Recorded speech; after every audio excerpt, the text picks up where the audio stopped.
રાજકારણ ઘણા લોકો કરતા હોય છે, પરંતુ રમેશભાઈ સિલુ એક એવો માણસ છે જેની માટે સેવા એ સર્વોપરી ધર્મ છે. રમેશભાઈ સિલુ એક એવું નામ છે જેની માટે જનતાનું દુઃખ એ પોતાનું દુઃખ, ચાહે સુખ હોય કે દુઃખ હોય, જનતા સાથે દરેક પરિસ્થિતિમાં ખભેથી ખભો મિલાવી અને ઊભું રહેવા વાળું વ્યક્તિત્વ એટલે રમેશભાઈ સિલુ. રમેશભાઈ સિલુએ ક્યારેય સત્તાની રાહ જોઈ નથી.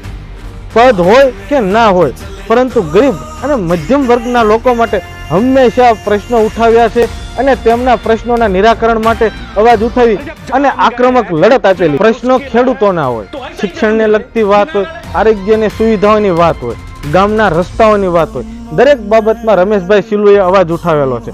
રમેશભાઈ સિલુને મળવું હોય તો આપણે એપોઇન્ટમેન્ટની જરૂર નથી, પરંતુ આપણા ઘરના સભ્યો જેમ જ રમેશભાઈ સિલુ એ આપણી વચ્ચે રહે છે.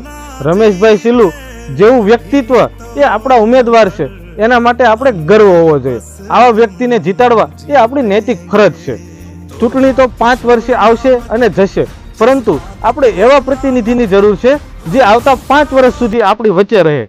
રમેશભાઈ સિલુ એટલે પરિવર્તનનો અવાજ. રમેશભાઈ સિલુ એટલે સત્યનો અવાજ.